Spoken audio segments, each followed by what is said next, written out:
இது சாதிய படமாக தெரியும். படம் முடியும் போது இது தோன்றினால் இந்த படம்லாம் எடுத்துட்டு இருக்கும்போது அவ்வளவு பெரிய நெருக்கடி.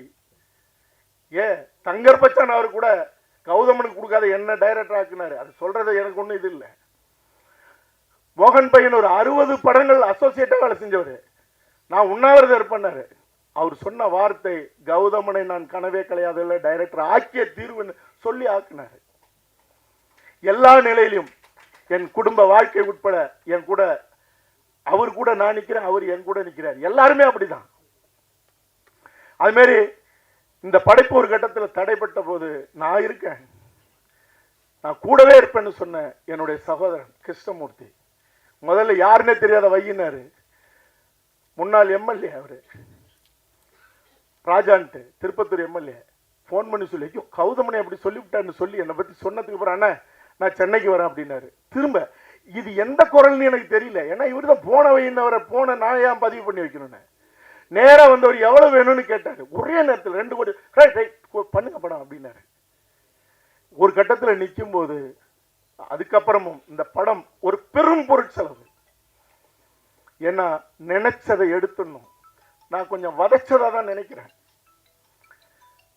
கடைசி கட்டத்தில் ஐயா சரவணராஜ் அவர்கள் ஒவ்வொரு முறையும் அதை பார்த்துட்டு இவ்வளவு தூரம் வந்துருச்சுல்ல, அடுத்த கட்டம் நான் பார்த்துக்கிறேன் செய்யுங்க, நல்லா செய்யுங்க. இந்த விழாவை கூட சத்தியம் தேட்டர்ல வைக்கணும்னு சொன்னவர் அவரு. என்ன செலவா பார்த்துங்க அப்படின்னாரு. ஆனா அது வேலை நேரமாக இருக்கு, காலை நேரத்தில் தான் தராங்க, இந்த அரங்கம் பத்தாது அப்படின்னு.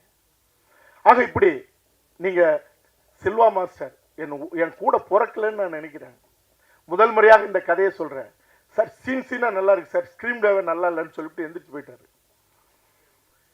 எவ்வளவு உங்களுக்கு மாஸ்டர் சம்பளம்? வெளியே கேள்விப்பட்டிருக்கீங்களா? பெரிய சம்பளம் ஒரு நாளைக்கு.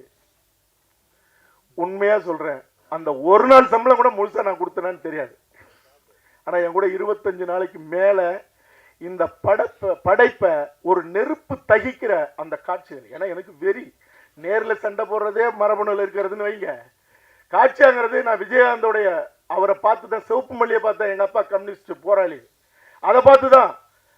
ஆக இந்த அவர் என்னை பயன்படுத்தினதும், நான் அவருக்கு எனக்கு இதெல்லாம் வேணும்னு கேட்டதும், அவர் என் கூட செஞ்சு கொடுத்துட்டு எப்ப சார் எப்ப ரிலீஸ் சார், எப்ப பணம் வரும்னு ஒரு நாளும் கேட்டதில்லை.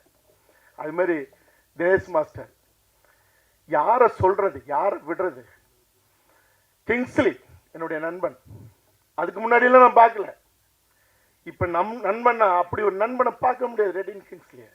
சமுத்திரக்கணி என்னுடைய 30 வருஷ கால நண்பன். என்ன நண்பன் செய்யணும், நான் வரேன், என்ன எதுவுமே கேட்கல. நீ தப்பா எடுக்க மாட்டேன்.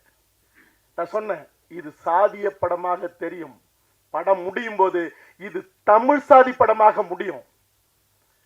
ஏன்னா இங்க சாதிய மனிதனை நினைன்னு சொல்லிதான் இந்த மொழிக்கும் இனத்துக்கும் சம்பந்தம் இல்லாத கூட்டம் 50 வருஷமா அடிமைப்படுத்த ஆண்டுகிட்டு இருக்கு.